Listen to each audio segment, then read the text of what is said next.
İslami açıdan iktisat önemli bir meseledir.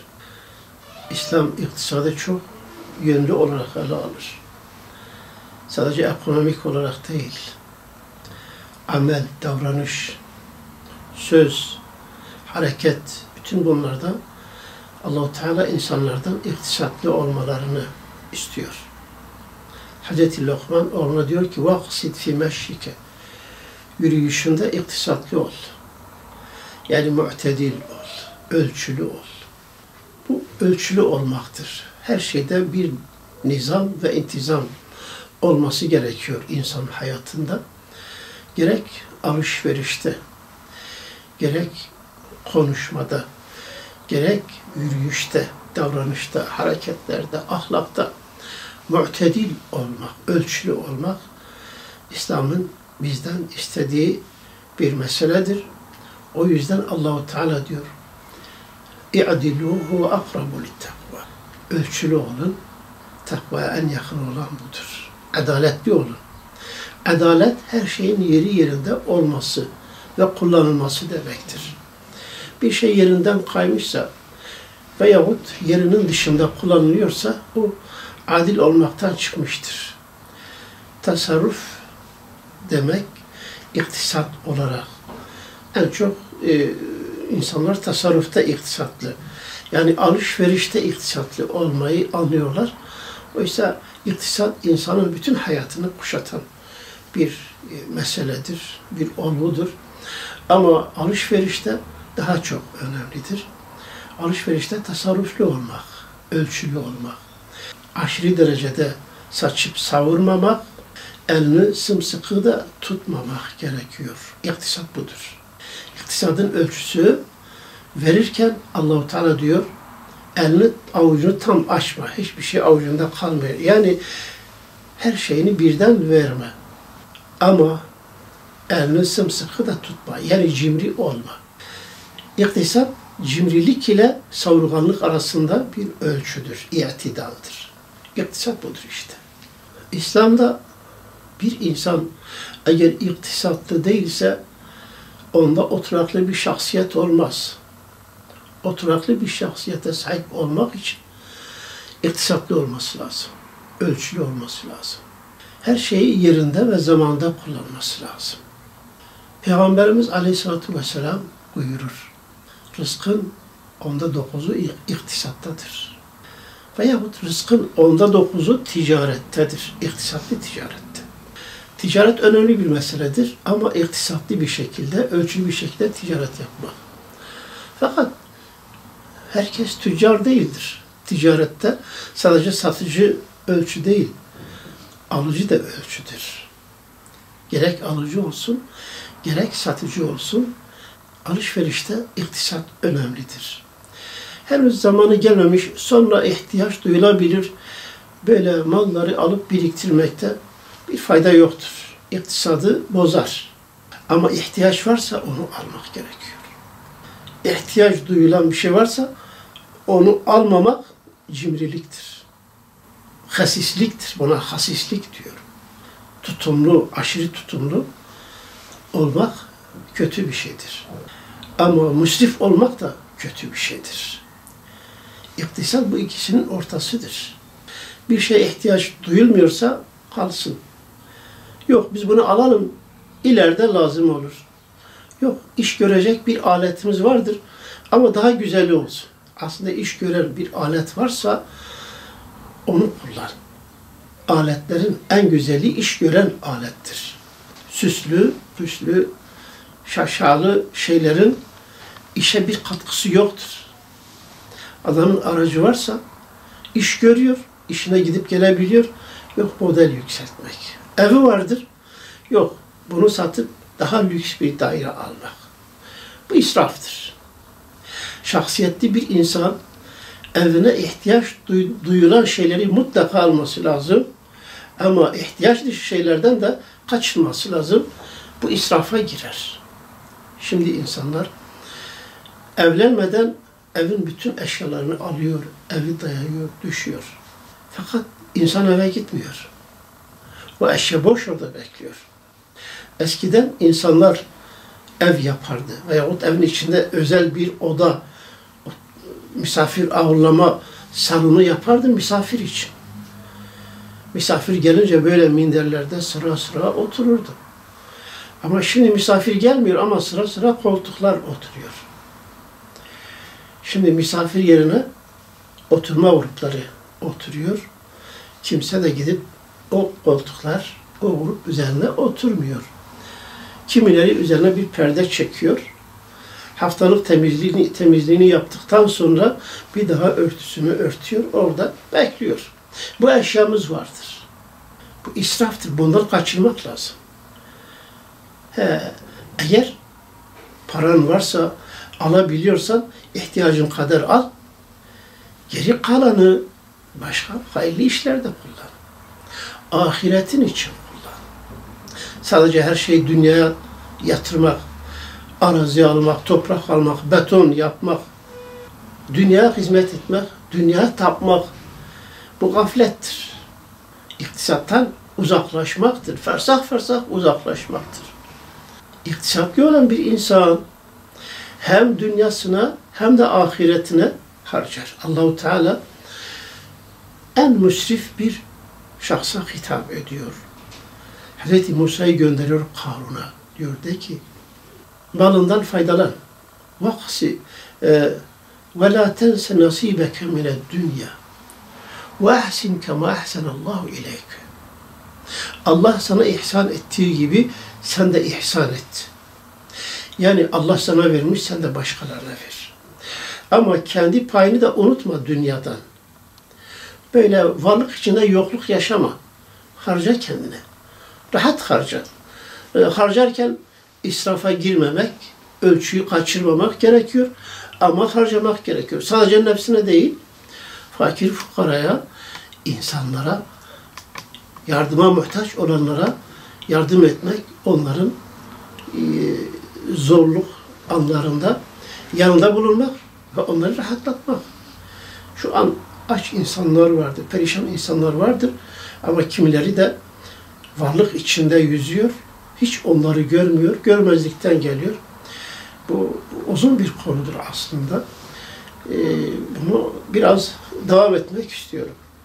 Bugün dünyada en çok insanların sıkıntı çektiği iktisatsızlıktır. Hayatın dengesiz yürümesidir. Hayat dengesiz gidiyor. Bizim içimizde bile dengesiz gidiyor yani. Kendi evlerimizde bile dengesiz gidiyor. Ama gelelim ki dünyanın birçok yerinde insanlar açlıktan kırılıyor. O bir taraftan israf içinde yüzüyorlar. Niye böyle oluyor?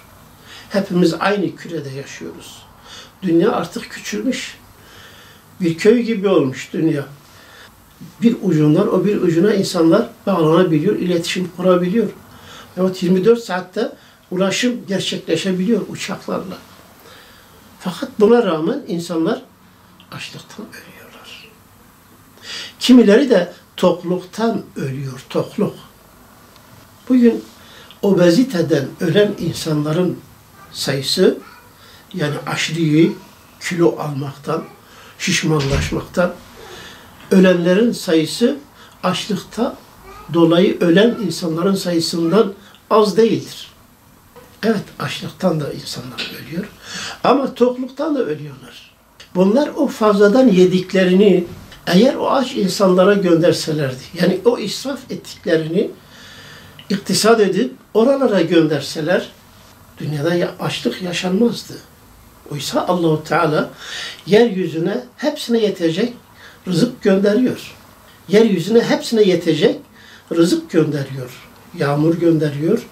Yerden bitki bitiriyor. Her yerden nebat bitiyor. Ve yer altı, yer üstü kaynakları vardır. Herkes faydalanabiliyor. Fakat birileri o kaynakların üzerine çörekleniyor. Sadece kendileri yiyorlar. Öbürlerini mahrum ediyorlar. Aç bırakıyorlar. İşte bu dengesizlik dünyayı bitirmiş. İnsanlığı bitirmiş. İnsanlık ölüyor. İktisat diye bir şey kalmamış. Biri varlık içinde yüzerken öbürü açlıktan kırılıyor. Oysa ki Allahu Teala yeryüzünde adalet olsun diye, Allah'ın dini hakim olsun diye bizlere görev vermiştir.